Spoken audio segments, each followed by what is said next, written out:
Um, Good morning, Councillor Bramble. Would you like to introduce yourself? Good morning. My name is Councillor Anntoinette Bramble. I'm the Statutory Deputy Mayor of the London Borough of Hackney. I'm also one of the Deputy Chairpersons at the Local Government Association. Okay. A very good morning to you. I have three questions for you. So the first question is, what first brought you into politics and what drives you to do what you do? So one thing that I didn't say is that I'm also the Cabinet Member for Children's Social Care, Young People and Education. I suppose I've always had a desire to work with children. I'm a qualified nursery nurse, qualified teacher, so I come from a background in education, and I suppose a drive to do the best for children and young people is where it began. I was fortunate enough as a newly qualified teacher to be graded by Ofsted as outstanding, but for me the journey to outstanding wasn't, to me, the real challenge. The challenge was staying at that standard and maintaining that. So at a very early part of my teaching journey, there was a lot of thought about standards, how you maintain standards, how you take your staff team and ultimately provide the best for children and young people. But then it got to a point in school that I thought, I became an assistant head teacher, and I thought, actually, do I want to be a head teacher? By then I'd become a local councillor, and I thought, actually, do I want to head a school, or do I want to influence and try and make a difference in the borough that I live in? And I suppose that was the change why I got involved in politics. And at a local level, it was just, I wanted to be an advocate for people in my local community. That's great. Really nice segue into the next question, Councillor Bramble. Is there any advice that you would give to your younger self about taking on the role of lead member for children's services? What I would go back and tell myself is that there's no such thing as perfection, and if you continue to strive for perfection, you spend a lot of energy on something that you can't tangibly achieve. But if you focus on good standards, good working relationships, really smart outcomes and achievement, and always ensuring that you have the children and families at the heart of your decision making, actually you'll be able to move forward a lot sooner than you think. Thank you. And my last question is, what are the key ingredients of a really effective relationship between a Director of Children's Services and a lead member? I think it's got to be around communication, partnership working, clear understanding of roles. You know, lead members do not run the day-to-day decision making and of the service, but equally officers do not make the key political direction of travel for any given local authorities. Understanding that trust is paramount within that working relationship, and knowing that the more information officers give elected members, the better they can go out and be that vocal spokesperson and speak on behalf of the council in any given situation. I think both of you understanding the value that each of you bring to the table professionally and understanding the dynamics of that. I think clear systems in place and systems that you both agree to, how often you meet, what you meet about, when you bring in officers that are working below the director, engagement across the council, and I suppose as well a shared ethos, culture and understanding. So for example, I believe that it's key that children's social care is the responsibility of across the council, and it's important that the director share those values as well. So discuss your values and outcomes and ensure that you're working on those things together. That's fantastic. Thank you very much, Councillor Bramble. Thank you. Nice to meet you. Councillor Bramble, I've got a question for you. Can you describe a stand-up moment working as a lead member alongside the DCS and what made it special? I think there's two, actually. I think on a broader piece of work, it's the work that we've been doing in Hackney around contextual safeguarding, and that's the focus of how we keep children safe when they are at risk outside the home. Predominantly, as you know, children's social care is looking at the home and how we safeguard children, but as children get older, we understand that the risk sometimes lie outside of the home, and then what does that work look like? So working with my DCS on that, we did a conference around that work. We've worked with staff, we've worked with schools, and that's been a really good moment. I think another example that I would give is speaking to foster carers once, actually, and we were talking about the different types of children they are bringing into their homes, that they are looking after, and the skills and expertise. And some of the social workers were saying, some foster carers were saying, look, we are really experienced, but we don't really want to go to university or take an academic route to study, but actually to be recognised for the work we're doing would be good. So then I worked again with the DCS and some of the officers to put a bespoke programme in place where foster carers don't have to go through an academic route to be recognised, but actually they can do some assessments and do some work and also be remunerated to reflect the children that they are supporting that have maybe more complex needs than others. And I think that was a really important moment for me, because it made a difference to those foster carers who didn't want to take that academic route for different reasons. Yeah, thank you very much. I can see that. My second question is, what would be your worst nightmare as a lead member, and what can your DCS do to stop you having those bad dreams? I think the worst nightmare would be if we as a service were not aware of where we are, that we think our practice is good, that we think we are at a standard, but actually that we are not. I think self-assessment is key, and if we don't get that right, that is what would challenge me the most.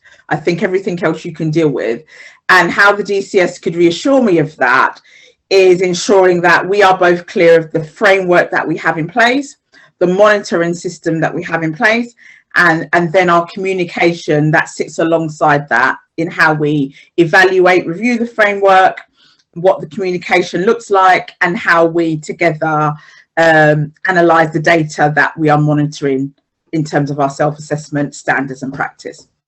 Mm-hmm. Yeah, thank you. That's a really key thing to know. Thank you. My last question is, what are the most important attributes that you would be looking for when appointing a new DCS? Someone who believes in innovation, but will not step away from the basics. So it's understanding that innovation, creativity must not sacrifice the basics of good practice and maintaining good practice. Someone that is aspirational for our children and young people, that looks beyond their background and knows that actually every child has a desire, and we should have that desire for them, that they achieve the best that they can. Someone that knows and understands diversity, champions diversity, and understands it in its entirety. For example, diversity doesn't mean just more women. It's understanding the nuance of diversity and the layers of that we'd be looking for. Someone who's willing to listen, take leadership roles, someone who knows that as part of good leadership, you have to make good decisions, and someone who's approachable and understands that good communication is key. Okay, thank you very much. That was really informative, and thank you for taking the time to answer the questions. Once again, thank you, Councillor Bramble. You're welcome. Thank you. Pleasure to meet you. What would be your top tips for a new DCS to ensure their leadership promotes a culture that is truly inclusive and values diversity?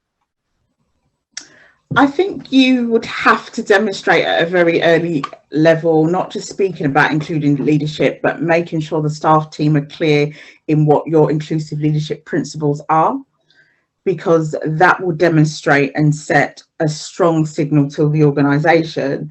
So who makes all of your key decisions, and how do you ensure that everybody is part of decision making at all levels? So, you know, whether you are a senior officer or you're someone on the front line, how do you ensure there's equity, that at every stage, staff team feel empowered to make decisions? How do you hear different voices? how do you promote diversity and how do you demonstrate a good understanding of diversity? Diversity doesn't just mean, for example, more women. What is the nuance and levels of diversity and how do you promote that? And what are you doing to ensure it? Whether you're speaking to HR to make sure, or not to make sure, you may choose a strategy of blind copy interviews, for example, where no one knows the name when you're looking at applications. So it's taking those steps. So those are some of the key things that you can do. And I would overlay that with training as well. So have you got training in place for your staff team? Does everyone understand what inclusive leadership is? So that's just some of the things that I would say. What do you most want to hear and least want to hear from a candidate in a DCS interview?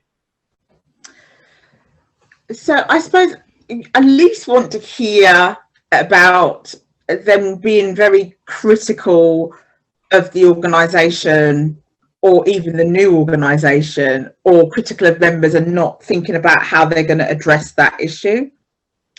I at least want to hear from them a feeling of, if I applied, I could apply for this post anywhere.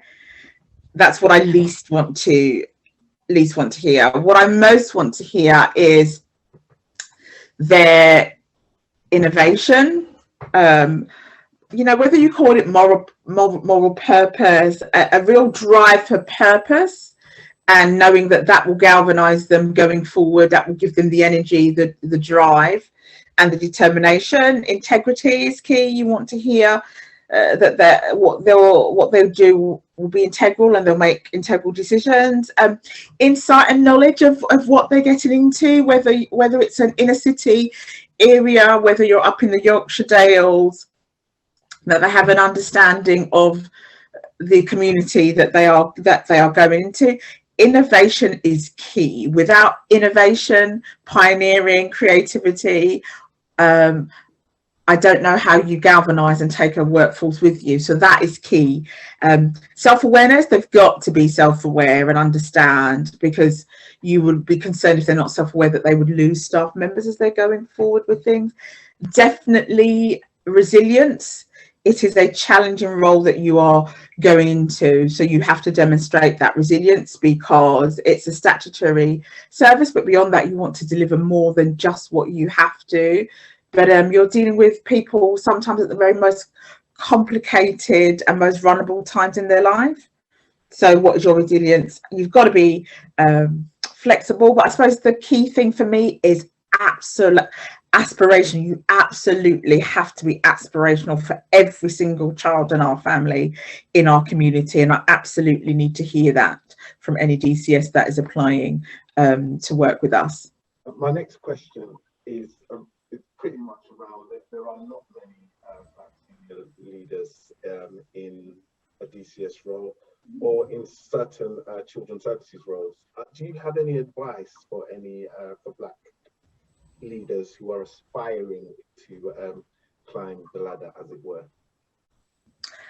I would. I think that the first thing is definitely put yourself forward, and the more black leaders that put themselves forward is the more black leaders that will be successful to operate in that space.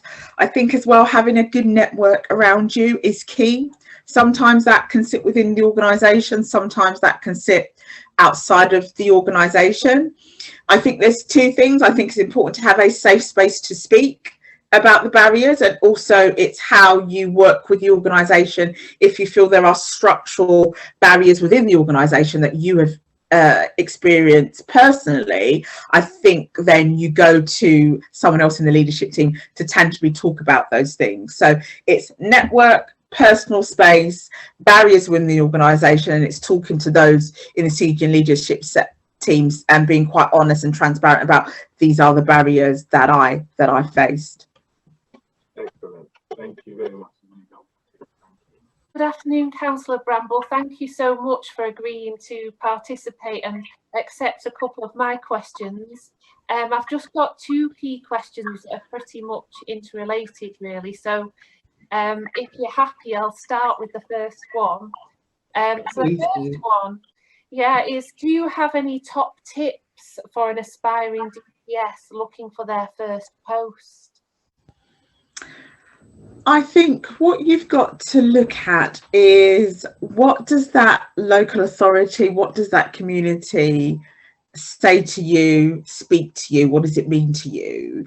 If you want to lead in that area, how do you connect to that local community? If you want to lead in that council, what are the values, the ethos, what is the culture, and do they align with your values?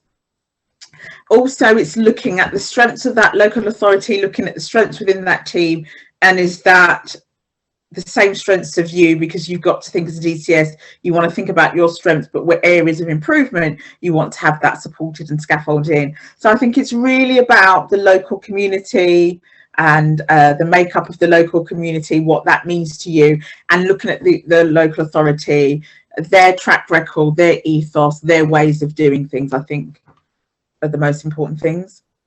That's really, really helpful, actually, because that is something that I have found is really critical, isn't it, when you join a new organisation, that are you the right fit? So actually that's a really helpful skill. Thank you. Because your role is more than a job. Yeah, it's more than a job, so that's why that's such a key component for you to think about. It absolutely is. It's a life, isn't it? Particularly at the moment. So the second question is, does overlap probably, but it was basically, are there any other reflections you'd like to share, either on as the role of lead member or DCS, that might be helpful to leaders in the sector who are currently participating in the aspirant DCS course, or might be thinking of participating? So it's just any key reflections, really. I would say to aspiring DCSs, don't be overwhelmed by a pandemic. And I think it'd be quite easy to be overwhelmed, and if you are, that's totally understandable. Always remember, this is about your ability to respond to whatever residents need at any given time. And I think if you bring it back down to communities, individuals, families, process, it kind of helps you to manage it. Of course it's overwhelming in a pandemic, of course it's difficult, but if you keep it closer to those smart outcomes, you focus less on the enormity and more on the difference. Because the minute that you think you're not going to make a difference, it makes what we have to do so much harder. I think as lead members, it's remembering the same, that yes, you are in the midst of a pandemic, but good practice, underpinning good values, knowledge, understanding, good ways of working, none of that is lost in a pandemic. If anything, you double down on those, and if you hold on to that, and also those key relationships, then actually that's a way forward. But also be honest with yourself and give yourself time. It's not a normal time to be leading in local government. It's not a normal time to be a lead member aspiring DCS. So always make sure that you're checking in with yourself and others and giving yourself that time to step back, and self-care is critical at this time more than ever, is the last thing that I'd leave you with. That is so helpful, thank you, especially what you said about, you know, the enormity, because you can actually have that sense of being overwhelmed when there's so much, but actually bringing it back to communities, like you said, is really, really good advice, particularly right now, as you've said. Thank you so much, that's really helpful and useful. You are welcome. And very real as well, which is always good. Thank you, and lovely to have met you. And you, my pleasure. Take care.